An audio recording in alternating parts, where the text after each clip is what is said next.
ದಕ್ಷಿಣ ಭಾರತದ ಖ್ಯಾತ ನಟ ಕಮಲ್ ಹಾಸನ್ ಅವರು ಒಂದು ವಿವಾದಾತ್ಮಕ ಹೇಳಿಕೆಯನ್ನು ಕೊಟ್ಟಿದ್ದಾರೆ. ತಮಿಳಿಂದ ಕನ್ನಡ ಹುಟ್ಟಿದ್ದು ಅನ್ನೋ ಮಾತುಗಳನ್ನು ಆಡಿದ್ದಾರೆ. ಹೀಗಾಗಿ ಈಗ ಸಾಕಷ್ಟು ವಿವಾದವನ್ನು ಸೃಷ್ಟಿ ಮಾಡ್ಕೊಂಡಿರೋದು. ಇದಕ್ಕೆ ಕನ್ನಡ ಪರ ವಿರೋಧಗಾರರು ಕೂಡ ಈಗಾಗಲೇ ವಿರೋಧವನ್ನು ವ್ಯಕ್ತಪಡಿಸ್ತಾ ಇದ್ದಾರೆ. ನಮ್ಮ ಜೊತೆ ಮಾತಾಡೋದಕ್ಕೆ ಕನ್ನಡ ಹಿರಿಯ ಹೋರಾಟಗಾರರಂತ ವಾಟಾಳ್ ನಾಗರಾಜ್ ಅವರು ಇದ್ದಾರೆ. ಅವನ್ನೇ ಮಾತಾಡ್ಸೋಣ. ವಾಟಾಳ್ ನಾಗರಾಜ್ ಅವರೇ, ಈಗಾಗಲೇ ನೀವು ಕೇಳಿರ್ಬೋದು, ಕಮಲ್ ಹಾಸನ್ ಅವರು ಇಂಥ ಒಂದು ವಿವಾದಾತ್ಮಕ ಹೇಳಿಕೆಯನ್ನು ಕೊಟ್ಟಿದ್ದಾರೆ. ತಮಿಳಿಂದ ಕನ್ನಡ ಹುಟ್ಟಿದ್ದು ಅನ್ನೋ ಮಾತುಗಳನ್ನ ಇವ್ರು ಯಾರು ಕೊಟ್ಟರು ಈ ಅಧಿಕಾರ, ಈ ರೀತಿ ಎಲ್ಲಂದ್ರಲ್ಲಿ ಈ ರೀತಿಯಾಗಿ ಕನ್ನಡದ ಬಗ್ಗೆ ಈ ರೀತಿ ಹೇಳಿಕೆಗಳು ಕೊಡೋದು ಅಂತ?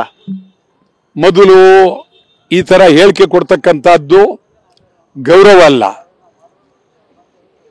ಯಾವ ರೀತಿ ಮಾತಾಡಬೇಕು, ಏನು ಮಾತಾಡಬೇಕು, ಯಾವುದ್ರ ಬಗ್ಗೆ ಮಾತಾಡಬೇಕು ಅದನ್ನ ಕಮಲ್ ಹಾಸನ್ ತಿಳಿಬೇಕಾಗಿತ್ತು.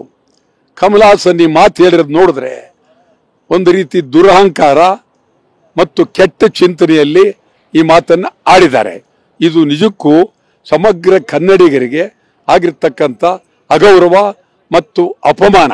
ಇದನ್ನು ಯಾವುದೇ ಕಾರಣಕ್ಕೂ ಯಾವುದೇ ವಿಚಾರದಲ್ಲೂ ಇದನ್ನು ಬಿಡದೆ ಇಡೀ ರಾಜ್ಯಾದ್ಯಂತ, ಇಡೀ ಕರ್ನಾಟಕ ರಾಜ್ಯಾದ್ಯಂತ ಮೂಲೆ ಮೂಲೆಯಲ್ಲೂ ಸಂಪೂರ್ಣ ಹೋರಾಟ ಆಗಲೇಬೇಕು.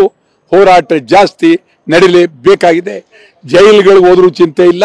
ಎಲ್ಲ ಜಿಲ್ಲೆಯಲ್ಲಿ DC ಆಫೀಸ್ ಮುಂದೆ ಎಲ್ಲ ಕಡೆ ತೀವ್ರವಾದಂಥ ಹೋರಾಟ ಅನಿವಾರ್ಯ ಮಾಡಲೇಬೇಕಾಗಿದೆ.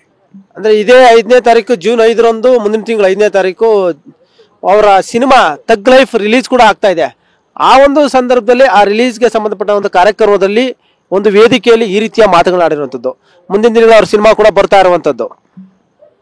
ಕಮಲ್ ಹಾಸನ್ನ ಬಹಿಷ್ಕಾರ ಹಾಕಬೇಕು ಮತ್ತು ಕಮಲ್ ಹಾಸನ್ ಚಿತ್ರ ಕರ್ನಾಟಕದಲ್ಲಿ ಪ್ರದರ್ಶನ ಆಗಲೇಬಾರದು. ಹಂಗೂ ಇವರೇನಾದರೂ ಪ್ರದರ್ಶನ ಮಾಡಿದ್ರೆ ನಾವು ಕನ್ನಡ ಪರ ಸಂಘಟನೆಗಳು ಪ್ರದರ್ಶನವನ್ನು ನಿಲ್ಲಿಸ್ತೇವೆ, ಥಿಯೇಟರ್ ಮುಂದೆ ಹೋಗ್ತೇವೆ. ಯಾವುದೇ ಕಾರಣಕ್ಕೂ ಕಮಲ್ ಹಾಸನ್ ಚಿತ್ರ ಓಡಲೇಬಾರದು. ಇಡೀ ರಾಜ್ಯದ ಉದ್ದಗಲಕ್ಕೂ ಕಮಲ್ ಹಾಸನ್ ಚಿತ್ರ ಓಡಕೂಡದು. ಕಮಲ್ ಹಾಸನ್ ವಿರುದ್ಧ ಇಡೀ ರಾಜ್ಯಾದ್ಯಂತ ಹೋರಾಟ ಅನಿವಾರ್ಯ. ಮತ್ತೊಂದು ಕಡೆ ಇತ್ತೀಚೆಗೆ ಕನ್ನಡ ಅಂದ್ರೆ ಎಲ್ಲೋ ಒಂದ್ ಕಡೆ ಈ ಏನು ಉತ್ತರ ಭಾರತದವ್ರು ಇರ್ಬೋದು, ತಾತ್ಸಾರ ಮನೋಭಾವದಿಂದ ಕಾಣ್ತಾ ಇದ್ದಾರೆ. ಇತ್ತೀಚೆಗೆ ಬ್ಯಾಂಕ್ ಒಬ್ಬ ಮ್ಯಾನೇಜರ್ ಅದೇ ರೀತಿಯಾಗಿ ನಡ್ಕೊಂಡ್ರು, ಇಲ್ಲೊಬ್ಬ ಬೋರ್ಡ್ ಅಲ್ಲಿ ಅದೇ ರೀತಿಯಾಗಿ ಒಬ್ಬ ಕೆಲಸ ಮಾಡೋನು ಸಿಬ್ಬಂದಿಗಳು ಬರ್ತಿರುವಂಥದ್ದು. ಏನಾಗಿದೆ ಅಂತ, ನಮ್ಮ ಕನ್ನಡದ ಬಗ್ಗೆ ಯಾಕೆ ಅಷ್ಟು ಇದರಲ್ಲಿ ಬಳಸ್ಕೊಂಡು ಮಾತಾಡುವಂತ ಧೈರ್ಯ ಬಂದ್ಬಿಟ್ಟಿದೆ ಅಲ್ಲ ಇವ್ರಿಗೆ ಎಲ್ರಿಗೂ?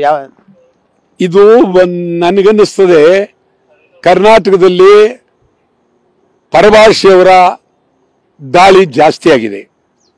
ಅದರಲ್ಲೂ ಉತ್ತರ ಭಾರತದವರು ಮತ್ತು ಈ ಕಡೆ ದಕ್ಷಿಣ ಭಾರತದಲ್ಲಿ. ಇಲ್ಲಿ ಕರ್ನಾಟಕದ ಯಾವ ಬೀದಿಯಲ್ಲಿ ಪಾನಿಪುರಿ ಮಾರೋರು ಇವರು ಬಿಹಾರ್ನವರು, ಪಾನಿಪುರಿ ಮಾಡೋರು ಬಿಹಾರ್ನವರು, ಯಾವ ಮನೆ ಮುಂದೆ ಕಾವಲು ಕಾಯೋರು ಬಿಹಾರ್ನವರು. ಏನು ಹುಡುಗಾಟ!